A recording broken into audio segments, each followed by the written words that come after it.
ફરીથી તમારું સ્વાગત છે ઇંગ્લિશ ગ્રામરના લેક્ચરમાં અને આપણે ભણી રહ્યા છીએ પ્રપોઝિશન્સ. પ્રપોઝિશનમાં લાસ્ટમાં આપણે એટ અને ઓન સમજ્યા. વિદ્યાર્થી મિત્રો, આજે આપણે સમજવાનું છે ઇન અને ઇનટુ. સૌથી પહેલાં આપણે ઇન લઈએ. ઇનનો અર્થ થાય છે માં અથવા અંદર. સામાન્ય રીતે ઇન શું દર્શાવે? તો ઇન છે એ ઇન સ્થળ પણ દર્શાવે છે, એ ઇન છે એ ઇન સમય પણ દર્શાવે છે. કોઈ પહેરવેશ પહેરેલો છે તો એના માટે પણ ઇન વપરાય છે. ઘણી બધી નાના વ્હીકલ હોય છે, ઘણા બધા નાના વ્હીકલ હોય છે, તો એ વ્હીકલની અંદર મુસાફરી કરવાના અર્થમાં પણ ઇન વપરાય છે. તો ચાલો આપણે નિયમ પ્રમાણે સમજીએ કે ભાઈ ઇન છે એ સ્થળ દર્શાવે છે. તો સૌથી પહેલાં ઇન છે એ મોટા સ્થળો માટે વપરાય છે. કેવી રીતે? તો જ્યારે કોઈ એક વસ્તુ કોઈ મોટી જગ્યામાં આવેલી છે તો એના માટે ઇન વપરાય. પછી એ મોટી જગ્યામાં મોટું મકાન હોઈ શકે, મોટું બંગલો હોઈ શકે, મહેલ હોઈ શકે કે મોટું શહેર હોઈ શકે, તો ઇન વપરાય. તો કેવી રીતે ઇન મોટા સ્થળ પાસે વપરાય છે? તો ભાઈ હી lives in અમદાવાદ. તે અમદાવાદમાં રહે છે તો એના માટે મેં ઇન વાપર્યું. કેમ? તો ભાઈ આ મોટો શહેરનું નામ થઈ ગયું અમદાવાદ. એવી જ રીતે king sleeps in his palace. Palace મોટી જગ્યા થઈ ગઈ તો ઇન. જ્યારે તમે ઇનનો ઉપયોગ કરો છો ને ત્યારે એ ઇન એમાં પણ તમે સ્થળ માટે ઉપયોગ કરો છો ને તો એમાં જે ઇન વપરાય છે એ ગતિવિહીન અવસ્થામાં વપરાય. દાખલા તરીકે હું એક વસ્તુ કહું કે ભાઈ આ બોક્સની અંદર ચોક છે, આ ડબ્બામાં ચોક છે. ઓકે, તો ચોક્સ આર ઇન ધ જાર. આ જારમાં ઓર આ બોક્સની અંદર ચોક છે, ગતિવિહીન અવસ્થામાં છે, એ પહેલેથી ત્યાં છે. Cat is in the basket. બિલાડી બાસ્કેટમાં છે, ગતિવિહીન અવસ્થામાં પહેલેથી છે. તો એ ગતિવિહીન અવસ્થા માટે ઇન વપરાય છે, સ્થળ માટે ઇન વપરાય છે. એવી જ રીતે students are in the class. વિદ્યાર્થીઓ ક્લાસમાં છે તો in the class. Okay, librarian is in the library. Librarian લાઇબ્રેરીમાં છે તો એ એની અંદર ગતિવિહીન અવસ્થામાં છે, પહેલેથી છે. એવી જ રીતે જ્યારે તમારે કોઈ વસ્તુને કહેવું હોય કે આ હરોળમાં છે, એક રોમાં છે, તો ભાઈ students are in the row. વિદ્યાર્થીઓ હરોળમાં અથવા તો પંક્તિમાં છે, એક લાઇનમાં છે. ઓકે, તો આવી રીતે ઇન ધ લિફ્ટ, લિફ્ટમાં. તો આવી રીતે આ જગ્યા બતાવે છે. હવે એક વસ્તુ સમજો. હું એમ કહું કે પક્ષીઓ આકાશમાં ઉડે છે તો birds are flying at the sky now. ફરીથી ધ્યાનથી સમજી લેજો. મેં તમને આગળ કીધું હતું કે જ્યારે આકાશમાં આવે ત્યારે તમારે એટ લખવાનું. પણ ક્યારે? જ્યારે તમને લુક આપ્યું છે, કોઈ વસ્તુનું દિશા સૂચન કર્યું છે, લુક એટ ધેટ, તે જગ્યાએ જો, તો તમે એટ મૂકો. પણ હું એવું કહું કે પક્ષીઓ આકાશમાં ઉડે છે તો આમાં ક્યાંય લુક નથી આવતું, તો આ વસ્તુ આમ થશે, birds are flying in the sky. બરોબર? અહીંયા આગળ પક્ષીઓ ઉડી રહ્યા છે તો એ આકાશમાં, તો એના માટે આવે ઇન, IN, ઇન. આકાશમાં ઉડી રહ્યા છે તો આ પણ જગ્યા બતાવે છે. પછી એવી રીતે કોઈ પણ નાના વ્હીકલમાં બેસીને મુસાફરી કરવાની હોય ત્યારે પણ ઇન વપરાય. કેવી રીતે? તો ભાઈ in the car, in the રિક્ષો, ઇન ધ બોટ. આ વસ્તુ થઈ ગઈ નાના વ્હીકલમાં મુસાફરી કરવાના અર્થમાં. તો આ વસ્તુ ઓન, સોરી, આ વસ્તુ ઇન ક્યારે વપરાય છે, એ સ્થળ ક્યારે દર્શાવે છે, સ્થળ દર્શાવતા વાક્યોમાં ઇન કેવી રીતે વપરાય છે એ આપણે જોયું. મોટા શહેરોમાં જેટલી પણ મોટી વસ્તુઓ છે ને એ બધી મોટી વસ્તુઓ ઇન વપરાય. In city, the state, in the country, in the continent, in the world. શહેરમાં, રાજ્યમાં, દેશમાં, ખંડમાં અને દુનિયામાં. તો આ બધી મોટી વસ્તુ થઈ ગઈ. તો એ બધા માટે ઇન વપરાય છે. તો વિદ્યાર્થી મિત્રો, એક વસ્તુ તમે માર્ક કરી, આગળ ઇન જોઈએ છીએ. એક વસ્તુ તમે માર્ક કરી, હમણાં તમને મોઢે સમજાવી દઉં છું, પછી આપણે બોર્ડ પર એ વસ્તુ ડિસ્કસ કરીશું કે ભાઈ જ્યારે કોઈ ચોક્કસ જગ્યા છે તો એટ વાપરો, એનાથી થોડીક મોટી જગ્યા આવી તો ઓન વાપરો, અને એનાથી મોટી જગ્યા આવી તો તમે ઇન વાપરો. કેવી રીતે? એક જ વાક્ય લખું છું. He is at work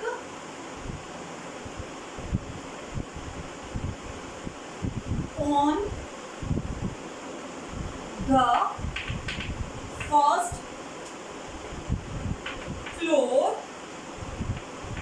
in his building. તે કામ પર છે પહેલા માળે તેના ઘરમાં. કામ પર છે તો એ કામ કરવાની જગ્યા નાનકડી હશે તો એટ વર્ક, આ નાનું. એનાથી મોટું on the first floor, A first floor એનાથી મોટી જગ્યા થઈ ગઈ. અને ઇન હિઝ બિલ્ડિંગ, તો એ ફ્લોર કરતા બિલ્ડિંગ મોટું હોય તો એ એનાથી મોટું થઈ ગયું.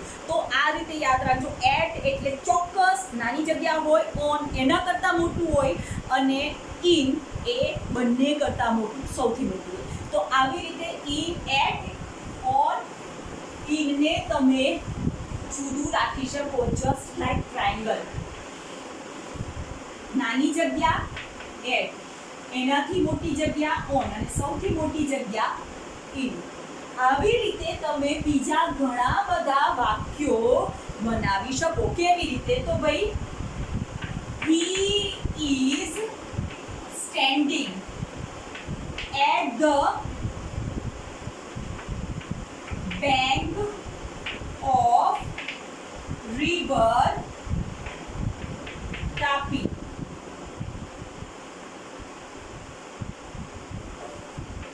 In ભરૂચ. એ ક્યાં ઊભો છે? નદી કિનારે. તાપી નદી કિનારે. તો એટ મૂકો, અને એ ક્યાં આવી? તો ભરૂચમાં આવી. તો ઇન ભરૂચ.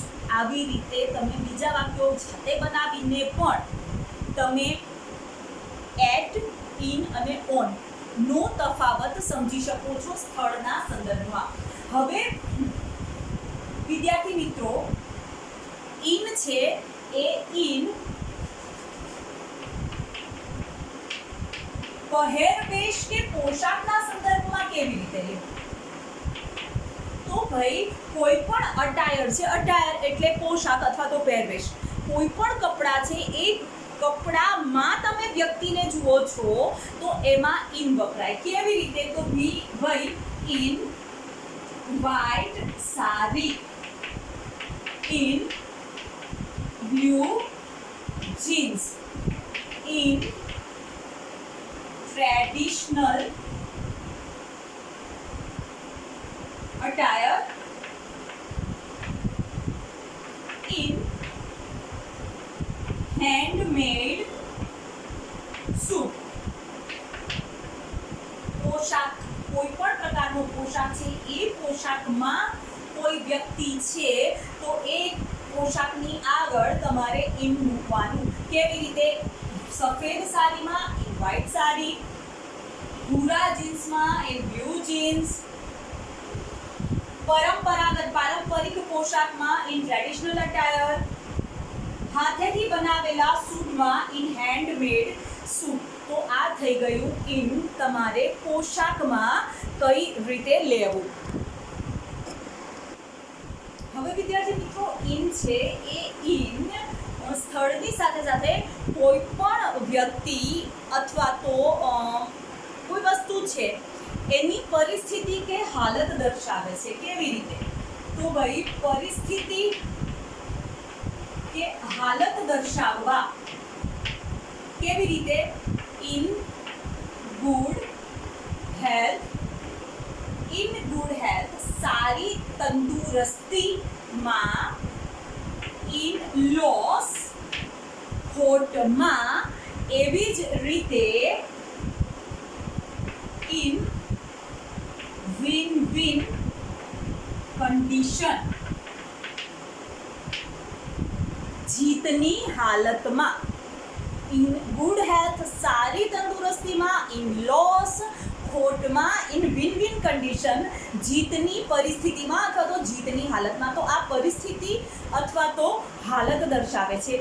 એવી જ રીતે વિદ્યાર્થી મિત્રો જ્યારે કોઈ વસ્તુની રજૂઆત કરી હોય સ્પેશિયલ કોઈ વસ્તુ દ્વારા, બરોબર છે, તો એ રજૂઆત શેમાં દર્શાવી છે એના માટે પણ ઇન વપરાય, એના માટે પણ પ્રિપોઝિશન વપરાય. દાખલા તરીકે હું કહું કે ફ્રેન્ચમાં લખાયેલ, તો હું કેવી રીતે લખીશ? આવશે રજૂઆત દર્શાવવા. કેવી રીતે? તો ભાઈ રિટન ઇન ફ્રેન્ચ, ફ્રેન્ચમાં લખાયેલ. એવી જ રીતે રિટન ઇન ઇન્ક, શાહીમાં લખાયેલ. અહીંયા આગળ રિટન બાય ઇન્ક નહીં આવે, અહીંયા આગળ રિટન ઇન ઇન્ક આવશે, શાહીમાં લખાયેલ. હા, તમને એવું કે ભાઈ રિટન બાય બોલ પેન ઓર ઇન્ક પેન, તો બરાબર છે કે તમે બાય મૂકો.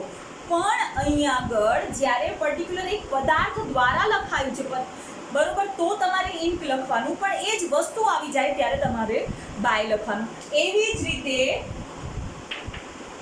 સ્ટેચ્યુ ઇન માર્બલ, આરસમાં મૂર્તિ, મતલબ કે આરસથી બનાવેલ મૂર્તિ. તો આ વસ્તુ થઈ ગઈ કે ભાઈ તમે રજૂઆત કેવી રીતે કરો છો. રજૂઆત કરી ફ્રેન્ચમાં લખાયેલ તો ઇન, રજૂઆત કરી શાહીમાં લખાયેલ તો ઇન, રજૂઆત કરી કે ભાઈ આરસ પથ્થર છે અથવા તો આરસ પહાણ છે એમાં મૂર્તિ, તો સ્ટેચ્યુ ઇન માર્બલ. તો આ વસ્તુ થઈ ગઈ વિદ્યાર્થી મિત્રો. ઇન છે એ રજૂઆત દર્શાવવા વપરાય છે તે. હવે વિદ્યાર્થી મિત્રો આપણે એ જોવાનું છે કે ઇન સમય ક્યારે દર્શાવે. ઓકે, ઇન સમય ક્યારે દર્શાવે? તો ભાઈ દિવસનો જે પ્રહર આપ્યું છે, કયા પ્રહર? ભાઈ નૂન, નાઇટ અને મિડનાઇટ સિવાયના પ્રહર. એના માટે તમારે ઇન વાપરવાનું. મહિનો આપ્યો છે તો પણ ઇન, વર્ષ આપ્યું છે તો પણ ઇન, દશક આપ્યું છે દસકો તો પણ ઇન, અને સદી આપી છે તો પણ એના નામની આગળ ઇન આવે. સૌથી પહેલા આપણે જોઈએ કે ભાઈ પ્રહર. પ્રહર એટલે શું? તો સવાર, બપોર, સાંજ, બપોર પછીનો સમય, ઓકે, સંધ્યા.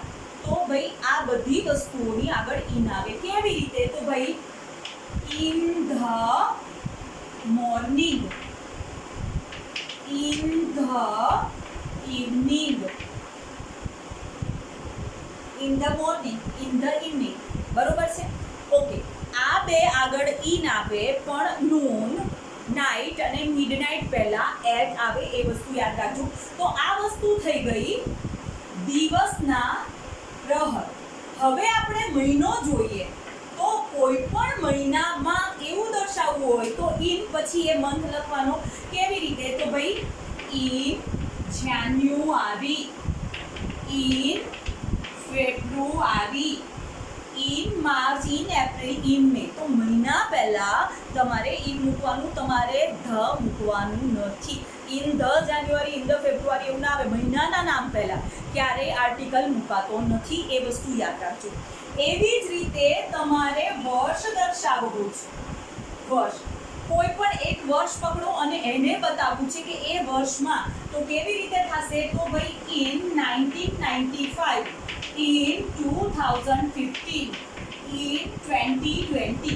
આ વસ્તુ થઈ ગઈ વર્ષ દર્શાવો છો 1995માં, 2015માં, 2020માં, તો વર્ષની પહેલાં પણ તમારે જ્યારે વર્ષ બતાવ્યું હોય આંકડામાં ત્યારે તમારે ઇન આર્ટિકલ મૂકવાનો. એવી જ રીતે તમારે દશકો દર્શાવવો છે. હવે દશકો દર્શાવવા માટે તમારે એને લખવાની પર્ટિક્યુલર રીત છે. દાખલા તરીકે તમારે દશકો દર્શાવવો છે 1940 થી 1950, તો એને તમારે કેવી રીતે લખવાનું? તો 1940s, આ 40નો દશકો થઈ ગયો. તમારે 2000 થી 2010 દર્શાવવું છે તો તમે 2000s લખવાનું. બરોબર છે? આ વસ્તુ પાછળ નાની સ્મોલ આલ્ફાબેટમાં તમે એસ મૂકી દીધો એટલે એ દશકો દર્શાવે છે. ઇન 1960, 60ના દશકમાં. ઇન 1970s, 70ના દશકમાં. ઇન 1980s, 80ના દશકમાં.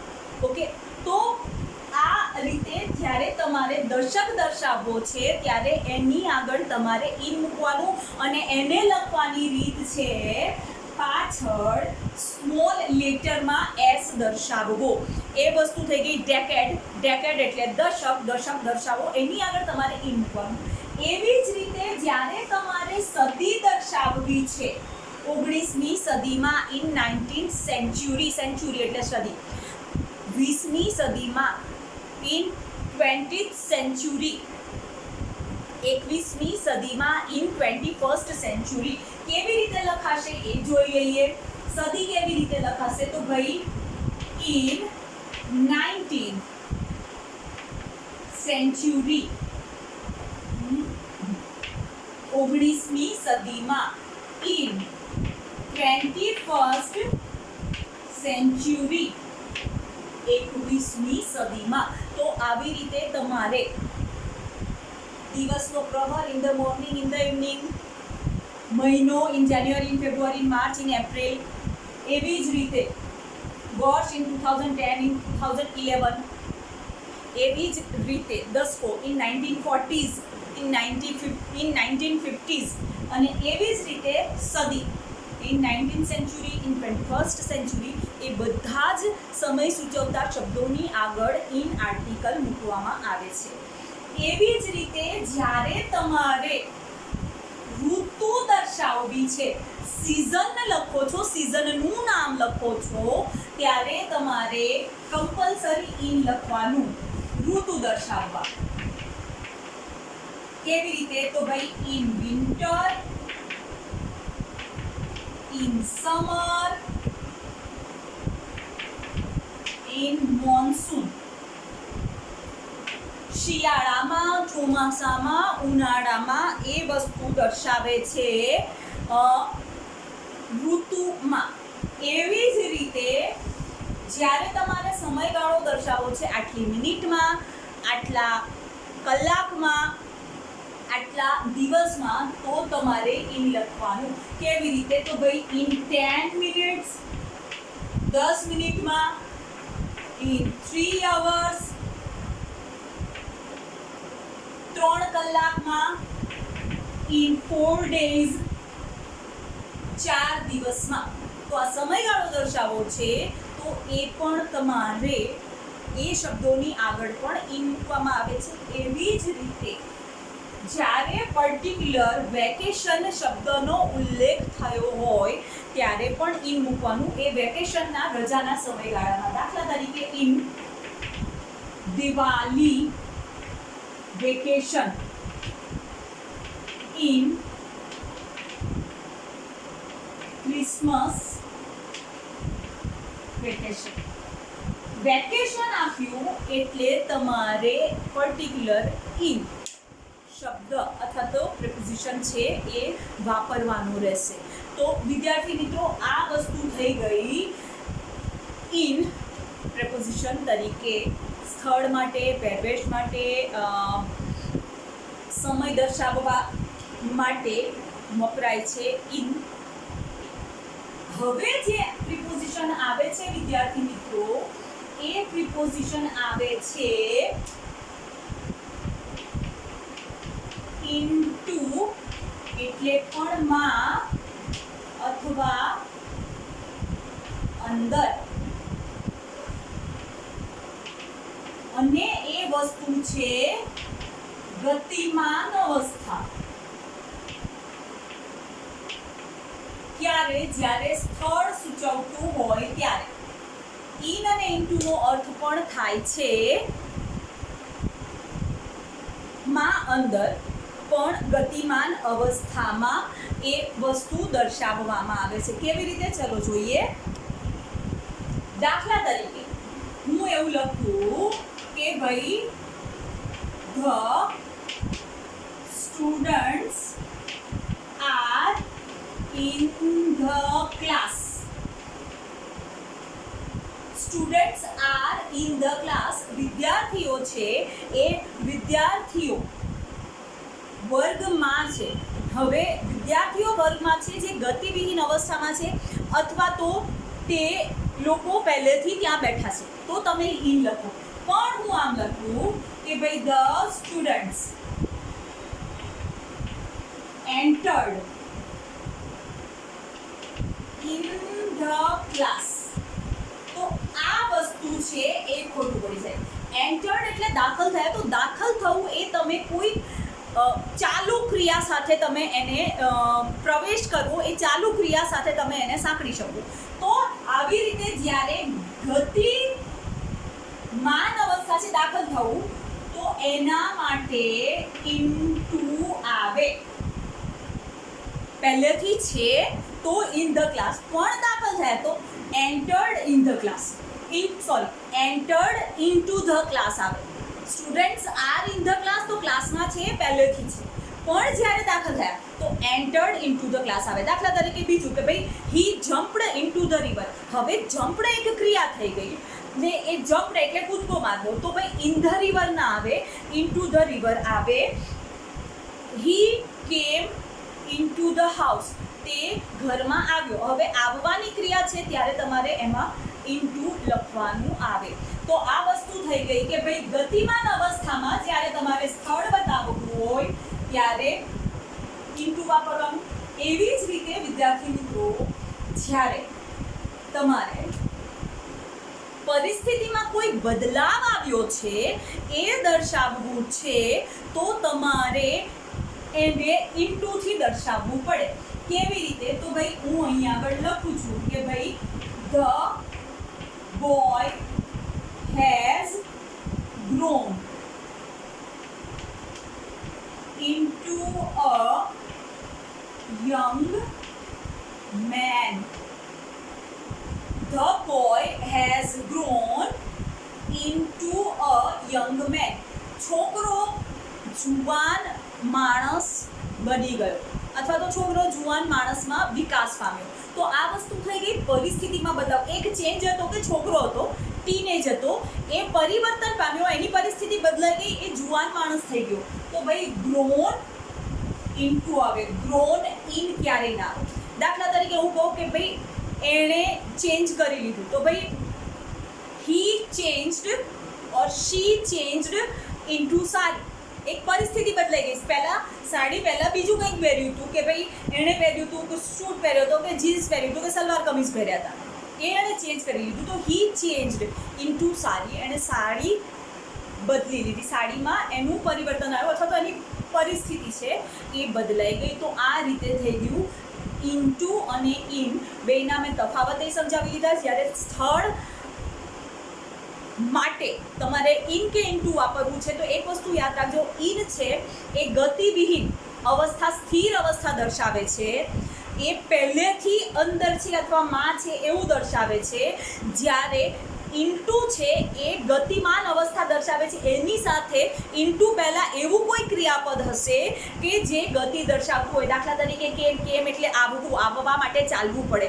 જમ્પ એટલે કૂદવું, તો કૂદવા માટે એક પ્રોસેસ કરવી પડે, ગતિ દર્શાવવી પડે. એન્ટર્ડ એટલે દાખલ થવું, તો દાખલ થવા માટે એક પ્રોસેસ કરવી પડે. તો આવા જે શબ્દો છે, બરોબર છે, કે જેની સાથે એક પ્રક્રિયા અથવા તો પ્રોસેસ દર્શાવતું હોય એવું કોઈ ક્રિયાપદ જોડાયેલું છે, તો એની સાથે તમારે સ્થળ દર્શાવવા, ગતિમાન અવસ્થા દર્શાવવા માટે ઇનટુ મૂકવામાં આવે છે. તો વિદ્યાર્થી મિત્રો, આ વસ્તુ થઈ ગઈ ઇન અને ઇનટુ પ્રિપોઝિશન. નેક્સ્ટ વિડીયોમાં આપણે ફરીથી મળીશું. ત્યાં સુધી take care, B happy and good bye.